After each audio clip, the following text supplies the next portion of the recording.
ذیشانوی کہا جاتا ہے کہ ہر کامیاب مرد کے پیچھے ایک عورت کا ہاتھ ہوتا ہے، لیکن وہ جو مغل شہنشاہ جنہوں نے اپنی سلطنتوں پہ راج کیا، ان کے ساتھ جو مہارانیاں تھیں ان کا کیا کردار تھا ہسٹری کے اندر؟ یہ بات بالکل درست ہے کہ ہر کامیاب مرد کے پیچھے یا شہنشاہ کے پیچھے، بادشاہ کے پیچھے عورت ہوتی ہے، ایک ہوتی ہے. جب زیادہ ہو جائیں تو پھر گڑبڑ ہو جاتی ہے. وہی کامیاب ہوئے جن کے پیچھے ایک عورت تھی. گو کہ ہم دیکھتے ہیں کہ بابر جیسے، ظہیر الدین بابر کہ بہت چھوٹی عمر میں اس کے جب والد چلے گئے اس دنیا سے، تو اس کی نانی احسان دولت بیگم نے ان کی رہنمائی کی تھی. یہ خود بابر لکھتے ہیں کہ ان کی نانی، ماں اور بیوی کا بہت عمل دخل رہا ان کی کامیابی کے لیے. گو کہ میں یہ سمجھتا ہوں کہ بابر نے تو اپنی بہن خانزادہ بیگم کو شیبانی خان کے حوالے بھی کر دیا تھا، اور شیبانی خان نے شادی بھی کی، پھر طلاق بھی دے دی، پھر اپنے کسی دوست سے شادی بھی کروا دی، پھر وہاں سے بھی طلاق ہو گئی. لیکن جب پھر واپس وہ آئیں بابر کے پاس تو بابر نے پھر انہیں بادشاہ بیگم بنا دیا. یعنی یہاں ہمیں یہ نظر آتا ہے کہ وہ ہندوستان جس میں کہ ہمیں ستی ہوتی عورتیں نظر آ رہی ہیں اور بہت مغلوب ہیں عورتیں، پیٹریارکل سوسائٹی ہے بہت زیادہ، وہاں ان کے رسوم و رواج بالکل فرق تھے.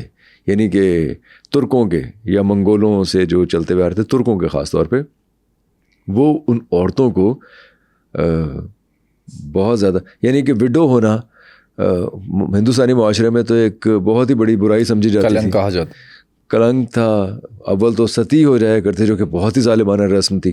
اگر وہ ستی نہیں ہوتی تھیں تو سر منڈوا کے سفید کپڑے پہن کے بس وہ ایک کونے میں لگ کے بیٹھ جایا کرتی تھیں. انہیں زندگی سے لطف اندوز ہونے کا کسی بھی طور کوئی حق نہیں تھا، جو کہ ظاہر ہے بہت ظالمانہ ایک طریقہ تھا. لیکن آپ اسی دور میں دیکھتے ہیں کہ بابر اپنی بہن کو بادشاہ بیگم بنا. بادشاہ بیگم حرم کی ہیڈ چیف جو تھیں، وہ چیف لیڈی تھیں جو انہوں نے بنایا ان کو. ظاہر عزت و تکریم میں بہت اضافہ کیا. اور پھر یہ مسلمان عورتیں نہیں، جو رانیاں تھیں، جو راجے مہاراج، چھوٹے چھوٹے راجواڑوں کی جو رانیاں تھیں، وہ بھی بہت زبردست خواتین تھیں. انہوں نے اپنے شوہروں کی بہت سی ایسی مثالیں ہم آگے رہ کر ڈسکس کریں گے. اپنے شوہروں کی وفات کے بعد انہوں نے نہ صرف جنگیں کی، انہوں نے ریاست کے امور کو سنبھالا. اور میواڑ میں ہم دیکھتے ہیں، راجستھان میں دیکھتے ہیں، ساؤتھ انڈیا میں دیکھتے ہیں، ہر جگہ تجارت کی بہت زیادہ. پورتگیزیوں کے ساتھ تجارت کی، ایسٹ انڈیا کمپنی کے ساتھ کے خلاف بغاوت کی جب انہوں نے ان کا اپنا حکم چلانے کی کوشش کی.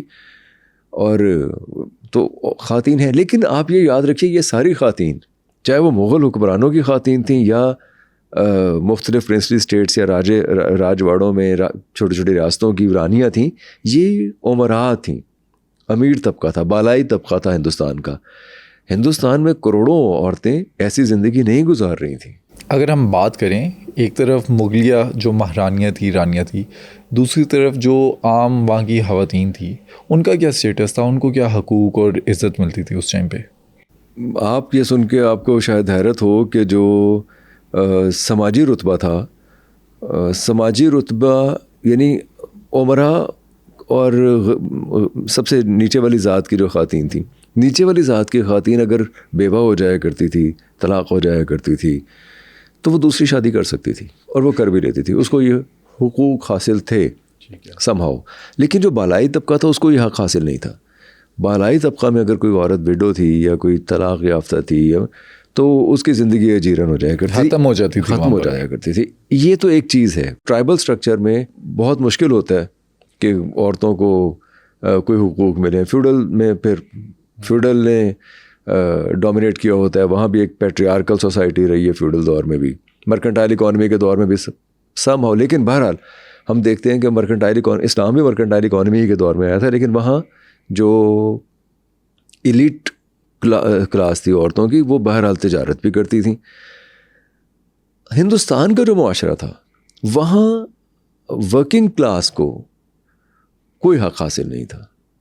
وہ بہت محنت کرتی تھیں.